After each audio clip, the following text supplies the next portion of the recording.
विद्यार्थ्यांनो सप्रे नमस्कार.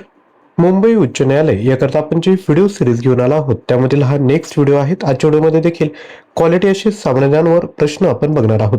नाशिक महानगरपालिकेचा नुकताच पेपर झाला, त्या परीक्षेत आपण परीक्षेचा पॅटर्न जर बघितला तर राज्यघटना, भूगोल, करंट अफेअर यावर वारंवार प्रश्न विचारलेले आहेत. त्यामुळे आजच्या व्हिडिओत देखील आपण तशाच पद्धतीने प्रश्न कव्हर केले आहेत.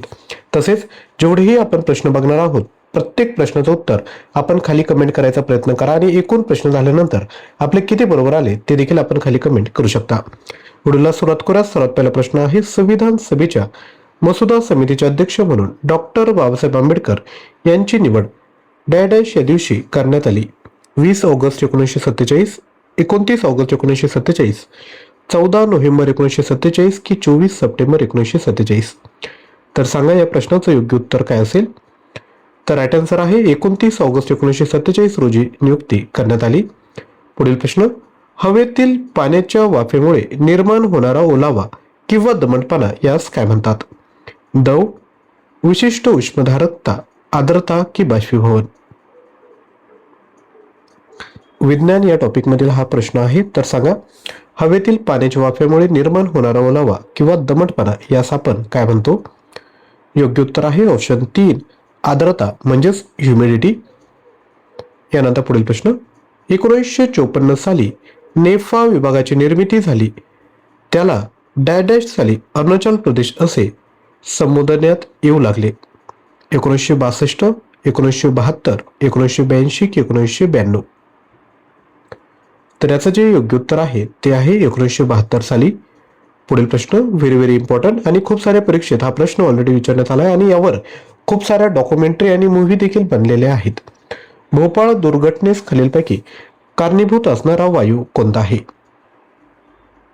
ऑप्शन आहेत carbon dioxide, sulphur dioxide, carbon monoxide की मिथाइल आयसोसायनेट. तर लक्षात घ्या हा जो विषारी वायू आहे तो आहे मिथाइल आयसोसायनेट. यानंतर पुढील प्रश्न, जर संसदेने केलेला एखादा कायदा घटनेच्या तत्वांच्या विरोधी असेल तर असा कायदा कोणत्या नावाने ओळखला जातो. अल्ट्राव्हायरस, इंट्राव्हायरस, अनौरस की कायद्याने औरस ठरवलेला. तर याचं योग्य उत्तर आहे अल्ट्राव्हायरस असे याला म्हटले जाते. पुढील प्रश्न, भारतात स्वातंत्र्यानंतर पेटंट अधिनियम सर्वप्रथम कोणत्या वर्षी संमत केला गेला. 1975, 1970, 1980 की 1985. तसेच विद्यार्थी मित्रांनो आजच्या व्हिडिओचं टार्गेट आहे 500+ लाईक. तर हे टार्गेट अचीव करण्यामध्ये तुम्ही आम्हाला मदत करायची. व्हिडिओ बघताना लगेचच एक लाईक करा. तसेच लक्षात घ्या तुम्हीही सकाळी उठल्यानंतर स्वतःसाठी एक टार्गेट सेट करा आणि ते टार्गेट अचीव करण्याकरिता स्वतःचा दिवस खर्ची घाला. असं जर केलं तर तुमचं जेही लक्ष असेल ते इझिली विद्यार्थी मित्रांनो साध्य होईल. तर या प्रश्नाचं योग्य उत्तर असणार आहे 1970 साली. यानंतर पुढील प्रश्न, छत्रपती शिवाजी महाराजांचा राज्याभिषेक रायगडावर कोणत्या दिवशी झाला. 6 जून 1664, 16 जून 1774, 6 जून 1674 की 16 जून 1674. तर याचं जे योग्य उत्तर आहे ते आहे 6 जून 1674. पुढील प्रश्न, भारताच्या संविधानामध्ये स्वतंत्र निवडणूक आयोगाची तरतूद अनुच्छेद डॅश मध्ये केलेली आहे. अनुच्छेद 368, अनुच्छेद 324, अनुच्छेद 356 की अनुच्छेद 221. तर याचं जे योग्य उत्तर आहे ते आहे अनुच्छेद 324. यानंतर पुढील प्रश्न, कोणत्या लढाईने इंग्रज सत्तेचा पाया बंगालमध्ये घातला गेला. पानिपतची लढाई, बक्सरची लढाई, झाशीची लढाई की प्लासीची लढाई. सोपा प्रश्न आहे. प्रश्नाचं उत्तर कमेंट करा. तर योग्य उत्तर असणार आहे ऑप्शन 4 प्लासीची लढाई. यानंतर पुढील प्रश्न, खालीलपैकी कोणता दिवस शिवस्वराज्य दिन म्हणून साजरा केला जातो. 19 फेब्रुवारी, 10 नोव्हेंबर, 6 जून की 3 एप्रिल. तर हा जो दिवस आहे तो आहे 6 जून. यानंतर पुढील प्रश्न, भ्रष्टाचाराला आळा घालण्यासाठी भारत सरकारने माहिती अधिकार कायदा डॅश या वर्षी नागरिकांना दिला. 2004, 2006, 2002 की 2005?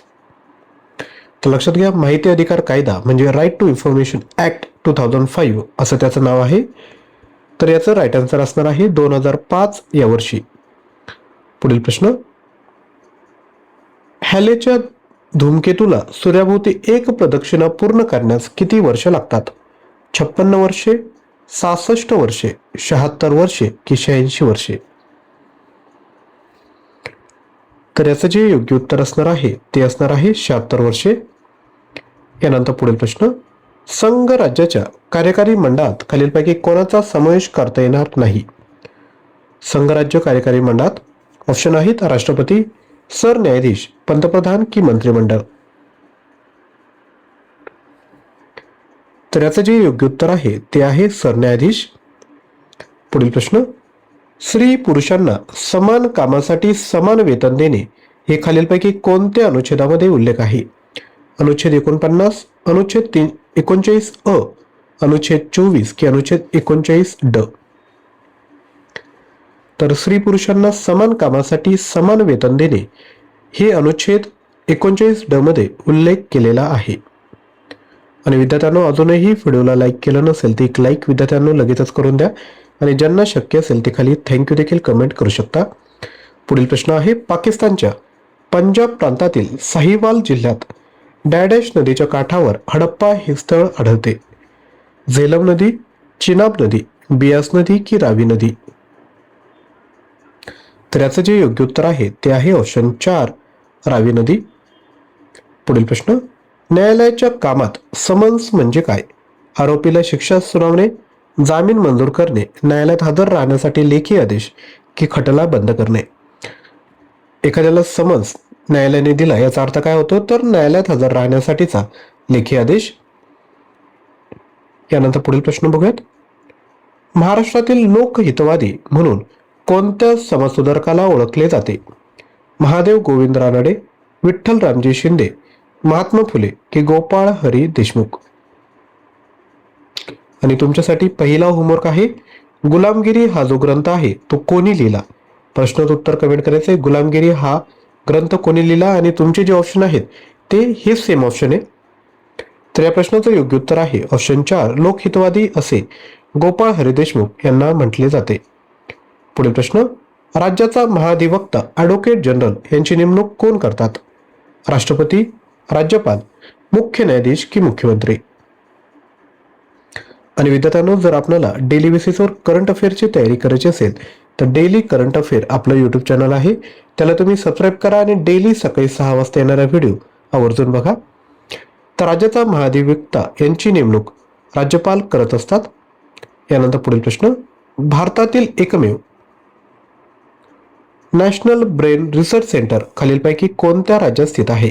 हरियाणा, पंजाब, उत्तर प्रदेश की तेलंगणा? प्रश्नाचं उत्तर कमेंट करा. तसेच हरियाणाची कॅपिटल आहे चंदीगड, पंजाबची देखील कॅपिटल आहे चंदीगड, उत्तर प्रदेशची कॅपिटल आहे लखनौ, मुख्यमंत्री आहे श्री योगी आदित्यनाथ, आणि तेलंगणाची कॅपिटल आहे हैदराबाद.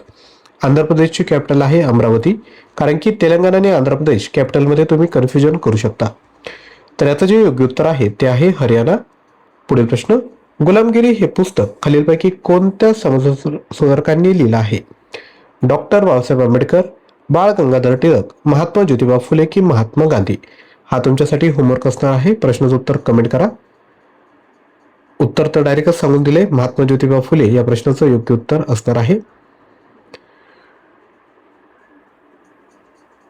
तसेच मुंबई उच्च न्यायालयाची तयारी करताय आणि जर आपल्याला 15,000 प्रश्न आणि 300+ ऑनलाईन टेस्ट हवे असेल तर 299 रुपयामध्ये आपण घेऊ शकता. याकरता ऍप्लिकेशन डाउनलोड करा आणि हा कोर्स परचेस करा. यामध्ये स्क्रीनवर तुम्हाला ज्या गोष्टी दिसत आहेत त्या सर्वांच्या PDF फाईल आणि ऑनलाईन टेस्ट ऍप्लिकेशनमध्ये तुम्ही बघू शकता.